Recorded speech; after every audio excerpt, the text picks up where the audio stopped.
Women are nothing but machines for producing children. That's what Napoleon Bonaparte once said. Harsh, right? At first glance, it sounds like a brutal, outdated thing to say. But if you pause for a second, dig deeper, and look at the man behind the quote, you'll start to see something else. Not misogyny, not hatred, but a raw, cold observation from a man who saw life and love through the lens of power, legacy, and war. Let's be honest. Most people say they want a man of ambition, of strength, of vision. But greatness comes with a heavy price tag. And that price? It's presence, it's softness, it's emotional availability. Great men aren't soft. They're not always there. They're consumed by battle, by strategy, by purpose. Napoleon wasn't just an emperor. He was also a lover, a desperate one. His letters to Josephine weren't the words of a conqueror. They were the words of a man begging to be loved, passionate, pathetic even. And what did she do? She cheated. While he built an empire, she entertained others. That broke something in him. Or maybe it revealed something he always suspected. Not all women admire greatness. Some fear it. Because greatness doesn't submit. Greatness can't be domesticated. It doesn't fit into a cozy living room with Netflix and reassurance on tap. Greatness is wild. It's hungry. And let's be real. Most people don't want that. They want stability, predictability. They want something manageable. So what happens? They choose men who are easy, men who don't challenge them, men who aren't chasing anything bigger than the relationship itself. A mediocre man doesn't ask deep questions. He doesn't fight for a legacy. He's present. He's emotionally available. His entire identity revolves around her. And that, ironically, is what makes him attractive. Not because of what he is, but because of what he's not. He's not dangerous. He's not risky. He's not going anywhere. And that's exactly why women choose him. Napoleon saw this, not because he hated women, but because he understood power. He looked around and realized most women didn't want to rise with a man. They wanted to own one. They wanted emotional leverage, not emotional challenge. So he made a calculation. He reduced them to their biological role, not to degrade them, but because he felt most didn't transcend it. They didn't understand the war inside a man chasing something greater than comfort. And so he stopped chasing affection. He started chasing truth. Painful truth. And here it is. The higher a man climbs, the lonelier he becomes. Not by choice. Not because he hates connection, but because very few can follow where he's going. Look at the world today. We pretend to love greatness. We post quotes, we praise billionaires, we romanticize discipline. But only when it's pretty. Only when it's on Instagram. Not when it's inconvenient. Not when it disrupts the comfort we cling to. And in relationships? Oh man, it's even worse. A man with true power, vision, obsession, that man doesn't attract comfort, he repels it. He scares people, especially women. Napoleon knew this the hard way. He could win nations, but he couldn't win the heart of the woman he loved. Why? Because power doesn't guarantee loyalty. Predictability does. Josephine didn't want the storm. She wanted the shelter. And that's what most people still want today. Let's talk about the modern man for a second. The guy who's building, leveling up, grinding hard. He thinks, if I just get rich enough, disciplined enough, successful enough, she'll love me. But guess what? That's not how it works. Napoleon would laugh at that idea, because he knew the more you become, the harder it is to be loved. At least by those who crave safety over significance. That's why so many women subconsciously settle for men who are beneath them. Not because they're blind, but because those men are easier to control, easier to predict. They don't disappear into a project for days. They don't ask for silence so they can think. They don't sacrifice comfort today for an invisible future only they can see. They just orbit. And for some women, that's perfect. Because being the center of someone else's universe, that's intoxicating. But what about the man chasing greatness? He doesn't orbit. He ascends. And that makes everything unstable. That kind of man threatens the foundation of modern relationships, comfort. Napoleon lived it. He could lead armies with a single command, but back home, he was called cold, distant, emotionally unavailable. But how else do you build an empire? How else do you etch your name into the bones of history? You don't do it whispering sweet nothings. You do it by becoming something more than a man. And when that happens, you become less of a partner. You become a force. A force can't be hugged, it can't sit still, it moves. So ask yourself, do you want comfort or do you want legacy? Because here's the uncomfortable truth Napoleon learned early. Most women choose comfort. And every man building something real, something timeless, feels this. You give your hours, your energy, your soul to a mission, and when you come home, instead of admiration, you find resentment.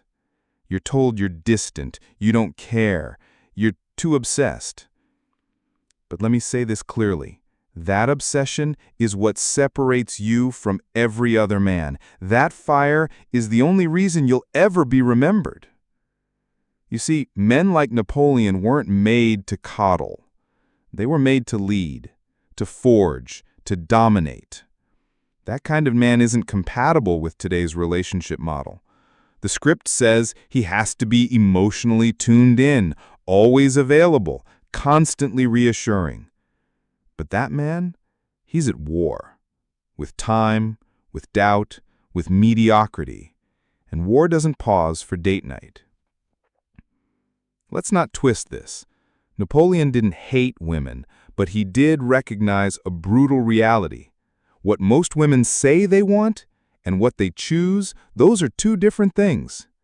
She might praise your ambition, but she'll build her life with the man who pauses his mission every time she gets insecure.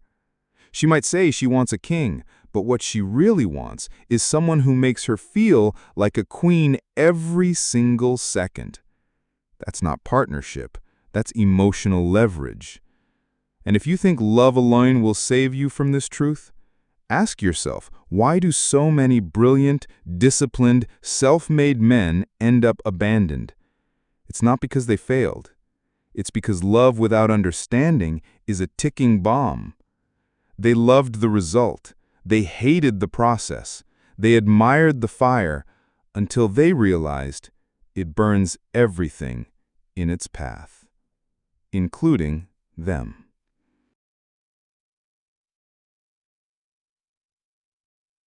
This is why Napoleon stopped trying to explain himself. Why bother? The deeper he went into his mission, the more obvious it became. No one was coming with him. Not Josephine, not his generals, not his lovers, and especially not the people who claimed to understand him. That's what happens when you choose destiny over domesticity. You lose warmth. You lose company. You lose the illusion of being seen. Because truthfully, the further a man ascends, the fewer people can breathe the same air. And the few that can, they're usually not the ones waiting for him at home. So what does he do? He keeps going. Not because he's heartless, but because he knows the moment he slows down, the moment he makes comfort the goal, he loses the thing that made him different, that made him dangerous, that made him great. And yes, it's lonely. Yes, it hurts, but it's real. That's the trade-off. Power or peace. Very few ever get both, and those who try to split the difference usually get torn apart by it. You can build an empire, or you can build a nest. One gives you legacy, the other gives you love, but not both. The truth is, most men don't even realize they're at that crossroads until it's too late. They think they can be everything: a leader, a visionary, a partner, a therapist, a lover, a protector, a cheerleader. But it's a lie. No one can sustain that. And when they inevitably drop the ball, they're blamed not for being human, but for being too much or not enough. And that's when resentment sets in, from both sides. The man resents her for not understanding his mission. She resents him for prioritizing that mission over her emotions. It's a collision course. Now think about this. Why do you think society, especially today, is so quick to demonize ambitious, high-standard men? Emotionally unavailable, toxic, he doesn't listen. Of course he doesn't listen. He's too busy building something that lasts. Greatness demands sacrifice, not just physical, but emotional. The man who's chasing it doesn't have time to text back right away. He's not going to pause mid-project because someone's having a mood. He's not available in the way the modern script expects him to be. Because he's not available to anyone, not even himself, until the mission is done. Napoleon was a perfect example of this, a master strategist, a symbol of unstoppable force. But his downfall? He still wanted to be understood. He still believed that maybe, just maybe, Josephine would see him, truly see him. She didn't, and in the end, even the emperor was left alone. That's the tragic irony, right? Even the lion dies alone. Now here's where it gets uncomfortable. The part nobody says out loud, but every ambitious man needs to hear. You must choose. You can't keep pretending you can have it all. If you want the world to remember your name, you have to be willing to lose everything else. That's the law.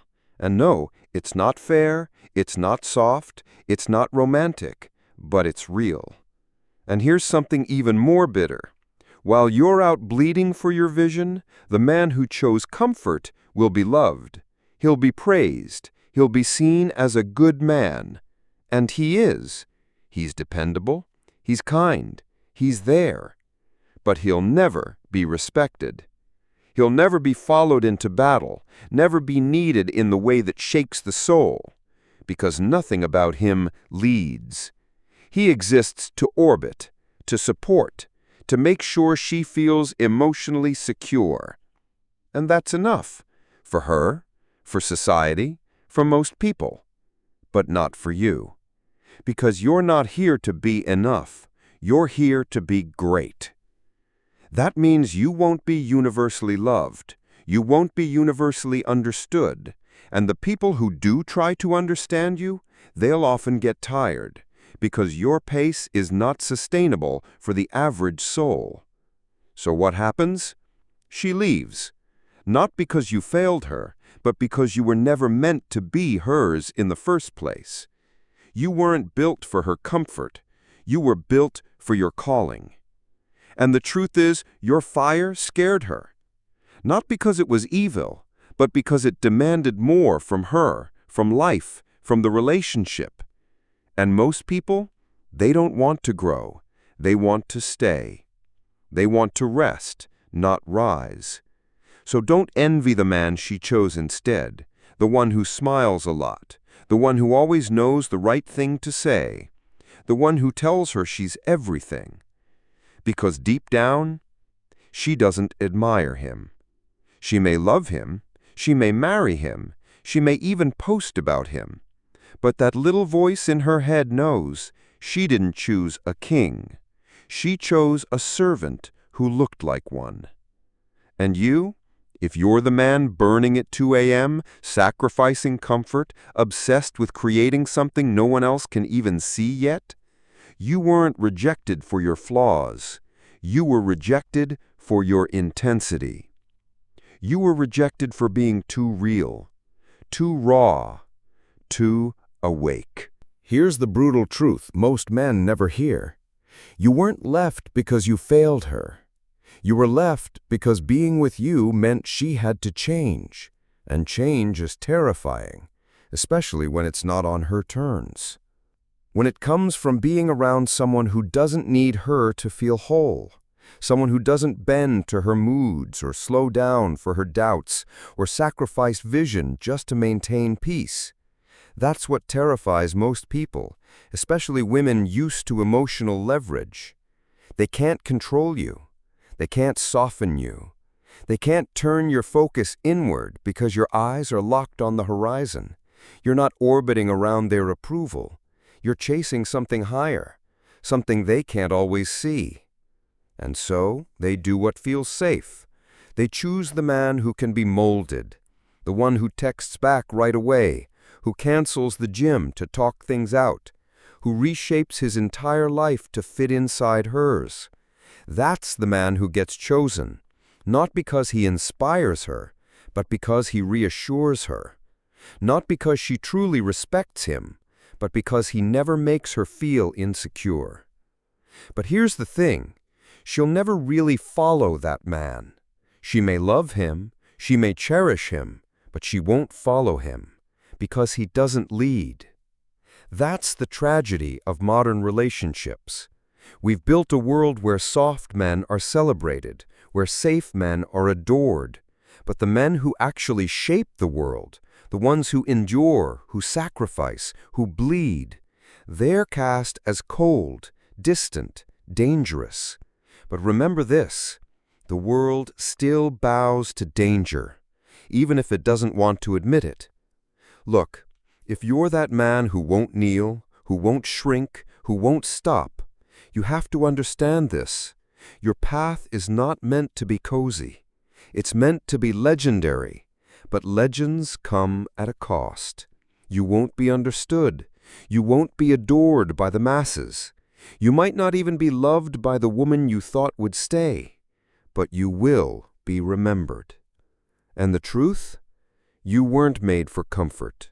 You were made for conquest. And I'm not talking about conquest over others. I mean the conquest of self. The war you fight when it's 3 a.m. and you're questioning if it's all worth it. When you're tired of being doubted. When you're sick of being misunderstood. And still, you show up. You build. You push. You lead. Even when no one claps. Even when no one stays. That's the difference. You're not chasing applause. You're chasing truth, purpose, legacy. And yeah, that might mean walking alone. It might mean being the villain in someone else's love story. It might mean dying with your name cursed more than it's praised. But your story won't end in silence, because men like you carve their names into time. They change the shape of history, not through affection, but through obsession, through sacrifice, through that unrelenting refusal to give in, give up, or slow down. So let her go. Let the fantasy of being understood go. Let the dream of being fully accepted by someone who's never walked through fire go. Because you were never meant to be understood. You were meant to build. And yes, it costs everything. But if you endure, if you keep climbing, keep bleeding, keep showing up, the world will not forget your name. It may not love you, it may not thank you, but it will follow you. Because in the end, no woman builds statues. No woman rewrites history. No woman leads armies into battle or visions into reality. Men do. And they do it alone, bleeding, misunderstood, but unstoppable. So if you're still asking, why didn't she choose me? Why didn't she stay? You already know the answer. She didn't want greatness. She wanted comfort. And you? You are not comfort. You are fire. You are focus. You are danger. And the world still bows to danger.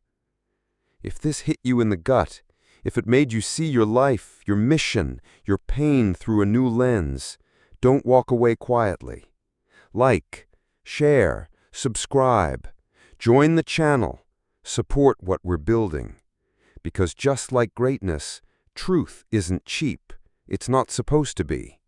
It's meant to burn, to ignite something in you, to wake up the man the world wants to sedate. So rise and never kneel again. Cheers.